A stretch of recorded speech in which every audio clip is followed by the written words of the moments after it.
Saudara, kita lihat apa saja yang menjadi sorotan utama di Harian Kompas yang terbit hari ini, Kamis 14 Desember 2023. Kita lihat langsung di halaman muka, setengah informasi di halaman muka diisi oleh berita investigasi dari Harian Kompas berjudul Warga Negara Indonesia Kendalikan Judi Daring dari Kamboja.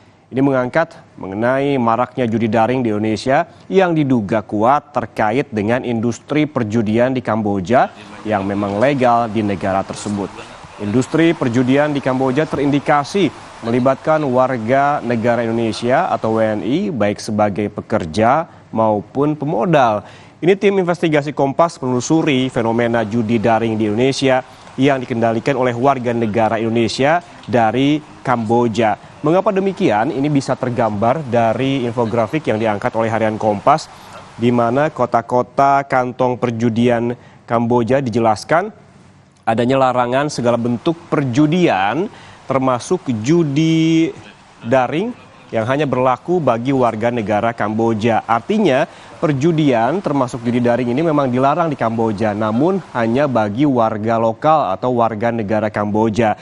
Warga negara asing ataupun turis diperbolehkan ataupun legal untuk mengelola maupun melakukan aktivitas perjudian, sehingga banyaknya warga negara Indonesia yang di-hire begitu ke Kamboja oleh para pemodal untuk mengendalikan jaringan judi daring yang berada di Indonesia. Artinya ada beberapa judi daring Indonesia yang dikendalikan ataupun dikontrol dari Kamboja oleh warga negara Indonesia itu sendiri.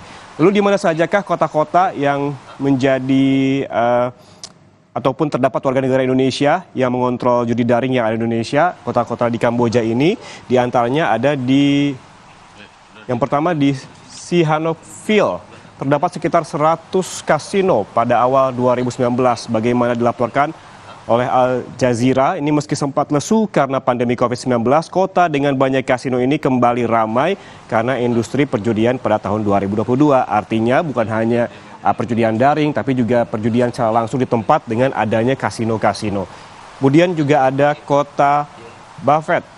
Melansir pemberitaan Khmer Times, Menteri Dalam Negeri Sarkeng menyebutkan ada sekitar 3.800 pekerja kasino di Buffet, dan dari jumlah itu hanya 470 orang yang bekerja secara legal. Lebih dari 3.000 sisanya direkrut tanpa izin resmi oleh pemerintahan. Lalu ada kota mana lagi di Kamboja yang menjadi pusat kontrol ataupun jaringan judi yang mengontrol judi daring di Indonesia. Ini ada kota Phopet. Ini salah satu kota yang ramai dengan industri perjudian dari pemberitaan Kompas ya. Ini Phopet menjadi salah satu tempat tujuan para pekerja migran ilegal dari Indonesia. Mungkin Anda sempat tahu begitu ada jaringan di internet yang meng-hire orang-orang untuk bekerja di luar negeri. Namun ketika tiba di negara tersebut justru warga negara Indonesia ini diminta atau dipaksa dengan kenyataan bahwa harus menjadi bagian dari jaringan judi internasional. Kemudian ada juga kota Phnom Penh. Nah ini dia. Di sini terdapat kasino besar bernama Naga World. Dari situs resmi kasino ini ada sekitar 5.000 hingga 10.000 orang yang mengisi berbagai lini pekerjaan.